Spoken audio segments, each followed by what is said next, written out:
All right, guys, welcome to October 25th's pre-recorded Zoom. Let's see, picking up right after Friday.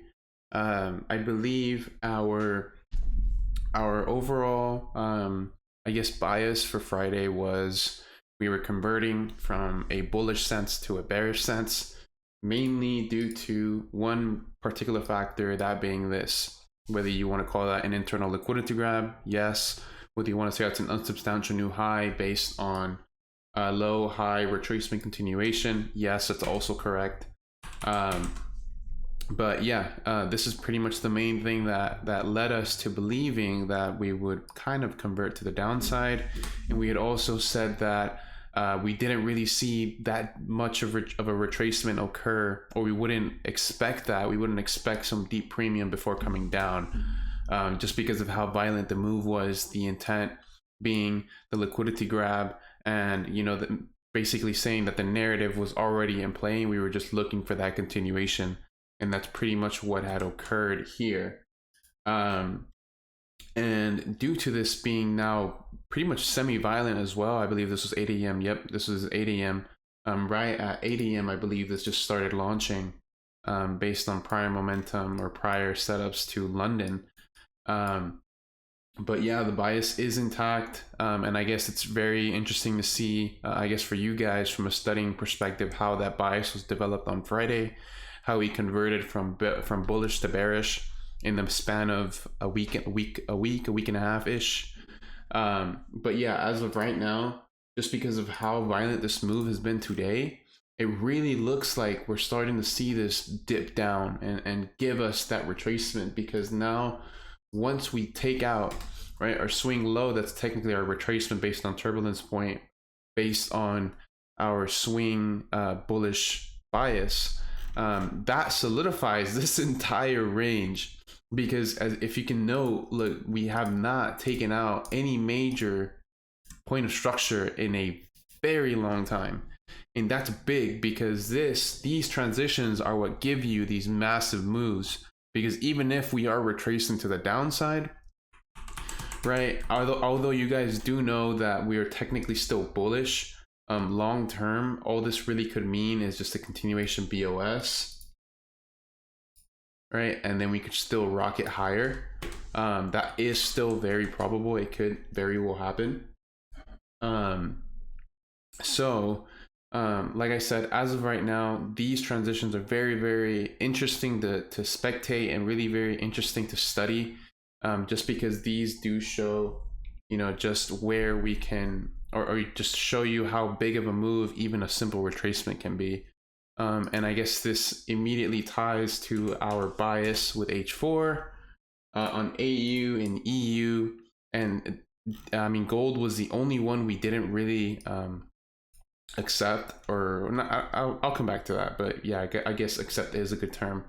You guys know with AUDUSD, we were looking at, at our target, right, being the relative equal highs here, creating order flow disruption. That led into a whiplash, right, meaning that we took liquidity for the purpose of then taking liquidity in the opposite direction.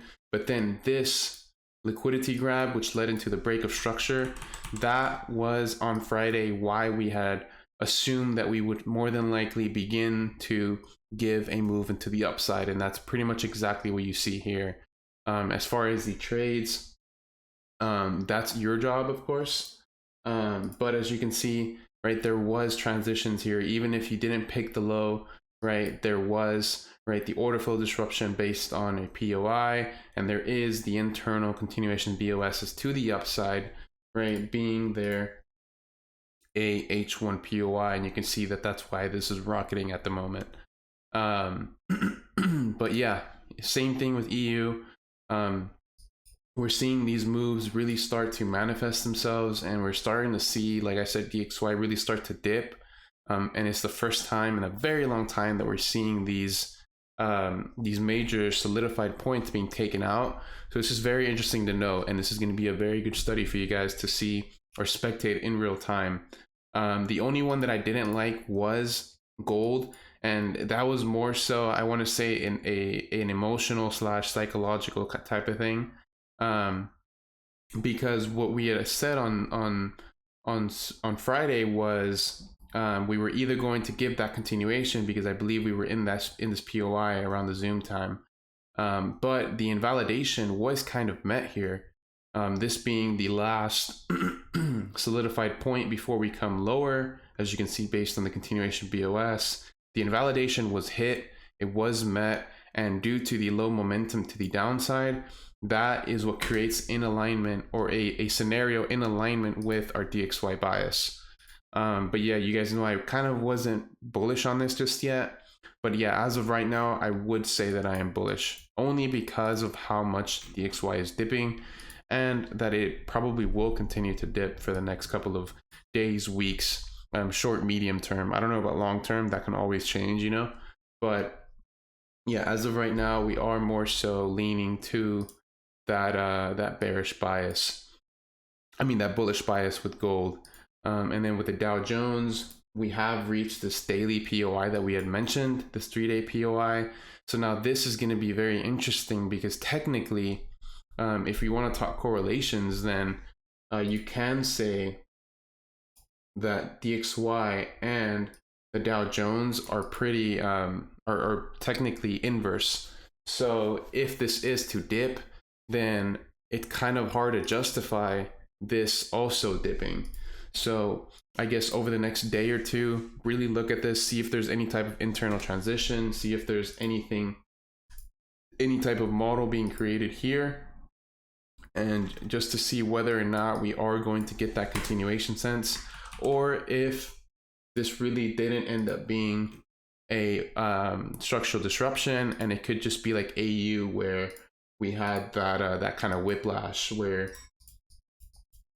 as you can see, right, we had the structural disruption technically for the downside, but just due to the momentum to the upside, this is hard to justify as to why this would continue lower, and it led into a whiplash into the upside, and then that would be it showing its hand. So this area is going to be very, very important for that medium to longer term bias, in my opinion, just because it can really tell us whether we're going to get a whiplash, or if the structural disruption is in play, and we would make plays based on whatever reaction is given to us.